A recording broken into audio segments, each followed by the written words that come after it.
வணக்கம். என்றும் வாழும் எம்ஜிஆர். அத்தியாயம் 17. நினைத்ததை நடத்தி முடித்த எம்ஜிஆர்.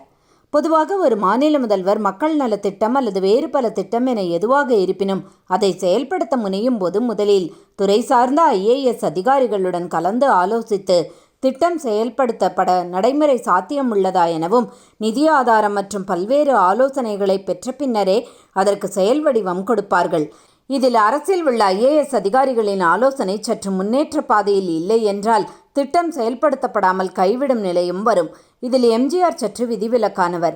அதாவது தன் மனதில் மிகுந்த ஆவலுடன் செயல்படுத்த நினைத்த ஒரு மிக முக்கிய மக்கள் நல திட்டத்திற்கு அரசு அதிகாரிகளின் ஆலோசனைகள் ஏற்கத்தக்கதாக இல்லாத நிலையில் அதை தற்போது செயல்படுத்த வேண்டாம் என அதிகாரிகள் கேட்டுக்கொண்ட நிலையிலும் அவர்களின் எண்ண ஓட்டத்திற்கு மாறாக தான் நினைத்த மக்கள் நல திட்டத்தை செயல்படுத்தியே தீருவது என முனைப்புடன் செயல்படுத்தி அதில் வெற்றியும் கண்டு பின் உலக நாடுகளின் பாராட்டையும் பெற்றார்.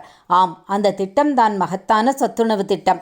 சத்துணவு திட்டம் என்றால் நம் நினைவுக்கு வருபவர் எம்ஜிஆர் தான். அந்த அளவுக்கு மக்களிடம் சென்று சேர்த்த திட்டம் அது. இத்திட்டத்தை கொண்டு வருவதற்கு முன்பாக அதிகாரிகளிடம் அவர் ஆலோசனை நடத்தினார்.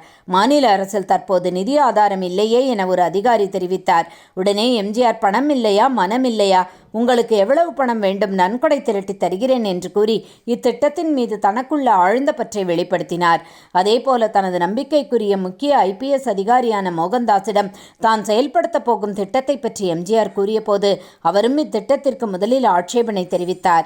மோகன்தாஸ் உளவு பிரிவின் முக்கிய அதிகாரி என்ற முறையிலும் தன் எண்ணங்களுக்கு செயல்வடிவம் கொடுப்பார் என்றே எம்ஜிஆர் நினைத்தார். இது பற்றி எம்ஜிஆரிடம் இத்திட்டத்தை செயல்படுத்தும் பட்சத்தில் மாநில வருவாயில் பெரிய ஓட்டை விழுந்துவிடும், இதற்கு பதிலாக அந்த நிதியை கொண்டு அந்த பகுதிகளில் தொழில் கூடங்களை அமைத்து இளைஞர்களுக்கு வேலை கொடுத்தால் அவர்களும் வேலை செய்து தங்கள் குடும்பத்தை கவனித்துக் கொள்வதுடன் அரசாங்கத்தை நம்பியிருக்க வேண்டிய அவசியமில்லையே, அதே நேரம் மாநிலத்தில் தொழில்துறையும் நன்கு வளரும் என்று மோகன்தாஸ் கூறியதை பொறுமையுடன் கேட்ட எம்ஜிஆர், நான் தங்களிடம் எதிர்பார்த்த விளக்கம் வேறு, நீங்கள் என்னிடம் கூறிய விளக்கம் வேறு, இரண்டுக்கும் சிறிதும் தொடர்பில்லை என்று கூறி அவரை அனுப்பிவிட்டார். தான் எடுத்த அந்த தீர்க்கமான முடிவை விட்டுக் கொடுப்பதாக இல்லை. இதன்பின் யாருடைய கருத்தையும் கேட்காமல் அவர் சுமார் 100 கோடி செலவிலான சத்துணவு திட்டத்தை 1/7/1982 அன்று முதல் சோதனை முறையில் கிராமங்களிலும் 15/9/1982 அண்ணா பிறந்தநாள் அன்று முதல் நகர்ப்புறங்களிலும் உள்ள அனைத்து பள்ளிகளிலும் எல்லா நாட்களிலும் சத்துணவு வழங்கும் திட்டத்தை கொண்டு வந்தார். சமயபுரத்தில் சத்துணவு திட்ட தொடக்க விழாவில் குழந்தைகளுடன் மத்தியில் தானும் அமர்ந்து சாப்பிட்டார். புதுமையான திட்டம் என்ற அனைவராலும் இது வரவேற்கப்பட்டது. இந்த திட்டத்துக்கு அதிகாரிகளின் ஆலோசனைகள் தான் எதிரானதாக இருந்தது என்றால் எதிர்க்கட்சி தலைவராக இருந்த கலைஞர் கருணாநிதி போன்றவர்களும் இதை முதலில் வரவேற்கவில்லை. இது பிச்சைக்காரர் திட்டம் எனும் இளமையிலேயே குழந்தைகளை தட்டை ஏந்த வைக்கும் நிலைக்கு எம்ஜிஆர் அவர்களை உருவாக்கியுள்ளார். இது மாநிலத்தை பிச்சைக்காரர்கள் மாநிலம் ஆக்கிவிடும் என்றார். இது போன்ற விமர்சனங்களை எம்ஜிஆர் பொருட்படுத்தவில்லை.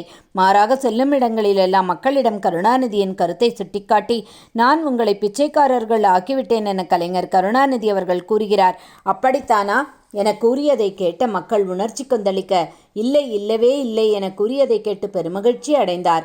காரணம், மக்கள் தீர்ப்பே மகேசன் தீர்ப்பு என்று கூறிய அண்ணாவின் தம்பி அல்லவா அவர். இத்திட்டம் சிறப்புமிகு மக்கள் நலத்திட்டம்தான், அதில் எள்ளளவும் சந்தேகமில்லை என்பதை உள்ளத்தளவில் நன்கு உணர்ந்திருந்த அப்போதைய எதிர்க்கட்சி தலைவர் கருணாநிதி உதட்டளவில் எம்ஜிஆர் கொண்டு வந்த இத்திட்டத்தை விமர்சனம் செய்தார். பின்னாளில் அனைவரது பாராட்டுதலை பெற்று இத்திட்டத்தை கைவிடாமல் அவரது ஆட்சி காலத்தில் முதலில் 1989-90 சத்துணவில் 2 வாரங்களுக்கு ஒரு முட்டை வீதம் வழங்கி மீண்டும் அமைந்த அவரது ஆட்சியில் மீண்டும் வாரம் ஒரு முட்டை வழங்கினார். என்னதான் கருணாநிதி இதற்கு செயல் வடிவம் கொடுத்தாலும் இத்திட்டம் எம்ஜிஆர் பெயரைத்தான் என்றும் மக்களிடம் கொண்டு செல்லும்.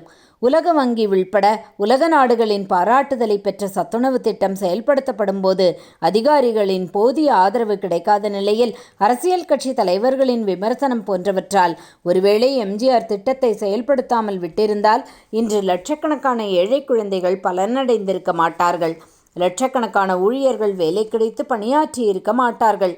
நினைத்ததை நடத்தியே முடிப்பவன் நான் என்று திரையில் எம்ஜிஆர் பாடி நடித்திருந்தாலும் தனது நிஜ வாழ்விலும் லட்சக்கணக்கான ஏழை குழந்தைகளும் ஏழை பெண்களும் பலனடையும் சிறப்புமிகு திட்டத்தை கொண்டு வந்து தான் நினைத்த காரியத்தை வெற்றிகரமாக நடத்தி முடித்து விட்டார்.